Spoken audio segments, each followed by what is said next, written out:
Mbukelo khona ekhaya. Indlela ofuna ukuphila ngayo kufanele uyikhethele wena, ukhombise ufuna ukuphila kanjani. Sithande isinto sakho nabantu bangathini ume entweni yakho othe uyayithanda. Uma ufisa ukuba unkosikazi noma ufisa udrive indiza noma ufisa ube yiphoyisa noma yisotsha, indlela ohamba ngayo ufuna ibonakala ukuthi ubheke kahle kahle.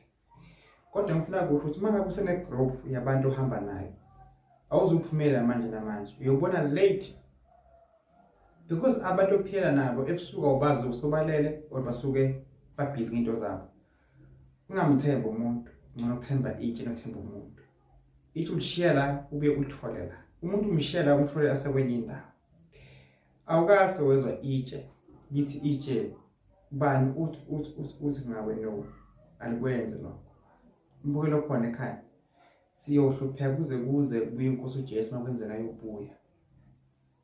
Buka indlela ome kuyo, buka indlela ome kuyo ukuthi i-right na or ayikho right. Sawudinga umkhuleko, sasidinga sinto, iyadingeka nengcondo. Ne-direction ufuna iyadingeka. Ngoba uyoloku uhlahlamehla ugade esitimela kuthiwa ngidlala kuthiwa hayi bo dala lo mgwaqo wavalwa, futhi ushintshe ufune i-direction yobuya kokuhamba khona esitimela. Awukwazi ukulinda ibhasi kujantshi wesitimela. Mbukelo khona ekhaya. So ya 2018 lokhu kwenza into eyodwa ayiphumelele. Na 2022 akuphumelele. Yithi mina khona ngibheke khona. Sikutshela iqiniso.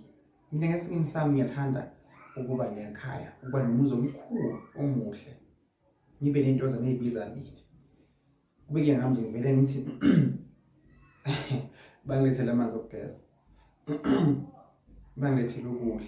Baguquke amadolo phansi bafike bakubeke. Bese nami ngiyamcabangela umuntu. Kubuhlungu ukuthi mase uphakeme ukhohlwe ngabantu abaphansi. Kubuhlungu ngoba unemali ungamcabangeli umuntu. Uma umuntu wesifazane umuntu wesilisa make sure umuntu wesifazane uhlezi happy. Ayi ngisho ngathi because kuba khona inkinga vele empilweni, but mazi unophethe imali ayikumuntu. Uma uthenga ijacket nejacket ayidinga, uyothi ifone nje nefone nje ayidinga. Uma uyikhipha ayidinga yokuphuma naye.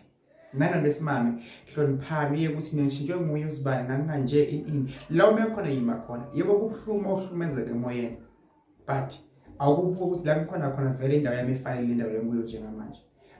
Arla mina mthanazi osepetitive plan fala khona. Ngiyafika eDeep Soweto nge-5 February. Ikhona eMele njalo ngesithathu ngikhona eSwatini ngiyatholakala. Buka nangidinga inkosi ibusise, ngiyithanda nonke nibe kahle emakhaya.